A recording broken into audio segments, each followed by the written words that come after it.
What is going on, guys? It's Farewell34, and today I'm here with my Season 6, Episode 5 review, now of The Walking Dead. Was it good? Was it bad? You're about to find out.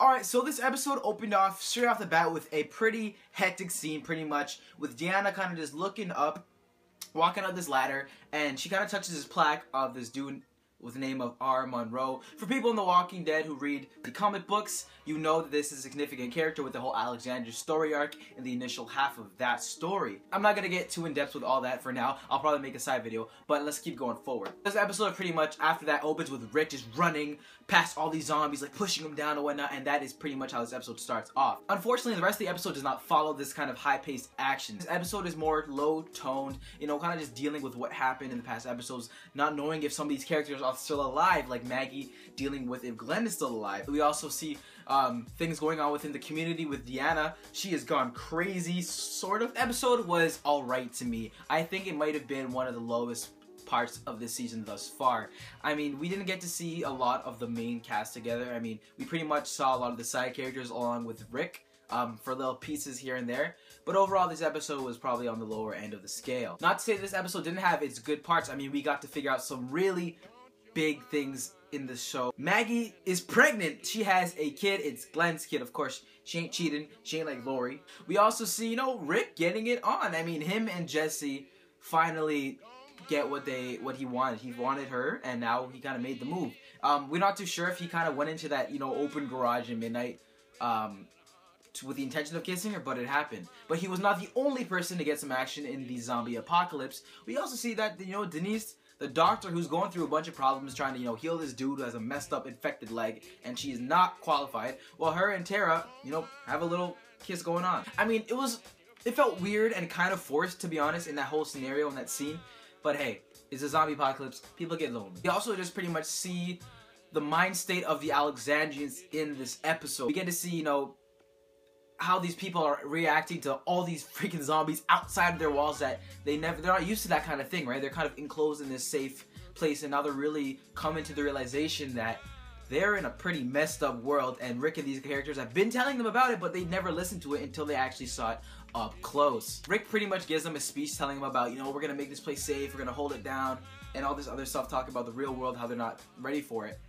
And I don't feel like the people of Alexandria really took in what he was saying, but it's until Jesse makes a similar statement after she kills one of the neighbor's zombies in the household that she kind of has her own kind of monologue reiterating the same things that Rick is saying. It's weird because they kind of understand it more, I feel, in that when she's saying it, someone who was inside the walls this whole time, apart from someone who's been out there and kind of is not in the same position that they are. It was really interesting to see that perspective. I felt that scene was kind of weird. I mean, she's kind of like, zombie killed. Transition to monologue. An unlikely duo that we saw for this episode was also Maggie and Aaron. Yes, we see that Aaron kind of feels bad about what happened, how Glenn could possibly be dead, and it's his fault in a sense because him and Daryl were on a run, he was explaining, and all that yada yada. But he kind of helps her out. Doing this, he sustains an injury to his head, which isn't a big deal. I thought they might play that off a little more significantly as the episode went on, but clearly didn't. But it's just weird. That whole kind of thing was weird because they're like, yeah, let's go get Glenn. And when they finally get to the gate, Maggie just like, nah, fam, nah, I'm done. Which I was like, you went all that way for nothing? Like, it's apocalypse. You don't have time to waste.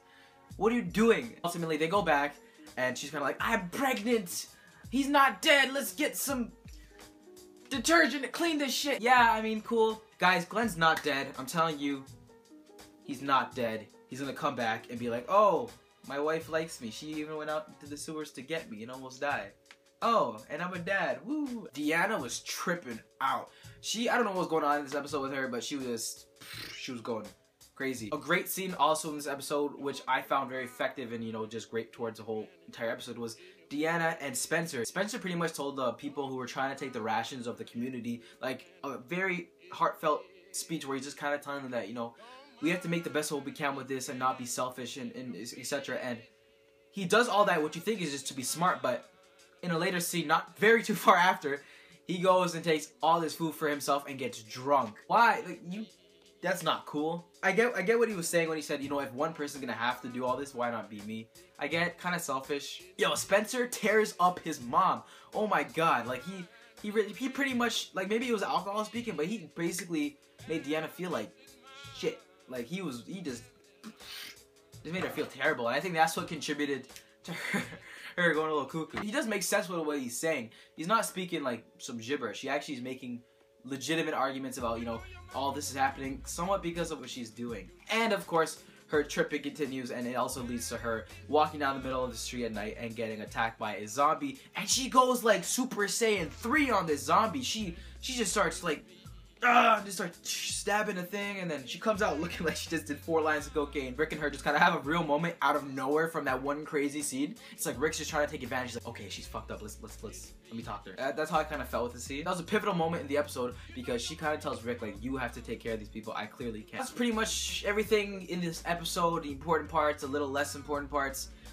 It was an alright episode. Like I said, it wasn't the best, but it wasn't absolutely terrible. It wasn't like a 4 out of like 100. It was a decent episode. One of the lower parts of the episode that I really was confused with and didn't like all that much or thought worked well was the Carl and Ron part. It was just kind of like, okay, you go, Carl. That then led to Rob asking Rick if he can teach him how to shoot a gun. Was I the only person who thought that Rob was going to try and shoot Rick for like being pissed off at him about killing his dad? That's what I thought. But it turns out he taught him how to shoot a gun, and they kind of just left it at that. They didn't even address it later on in the episode. Which makes me now wonder, I think Rob gave Rick the cosign when they were shooting guns. He's probably just like, alright, so this is how you shoot, Rob. By the way, can I go kiss your mom? What? Alright guys, and that is this episode of The Walking Dead. What did you guys think about this episode? What did you think about Jesse and Rick kissing? Was that something you didn't expect? You think something's gonna be coming out of that relationship? Who knows? I'm gonna go ahead and give this episode a 7 out of 10. Guys, if you like this review, don't forget to leave it a thumbs up and subscribe if you have not already. Oh, also guys, I'm doing my giveaway for the Marvel Collector Corps Villains package. I extended the deadline until today actually, and I'm gonna announce it right now. And the winner of the giveaway is Dixon Dorland. So thank you for commenting, and all the other people who comment on my videos looking for one of the things in the Collector Corps. I'll be definitely doing more giveaways, but yeah, Dixon, I'll get in contact with you. I'll give you that keychain. Alright guys, thank you so much for checking out this video. I'll see y'all next time. Peace!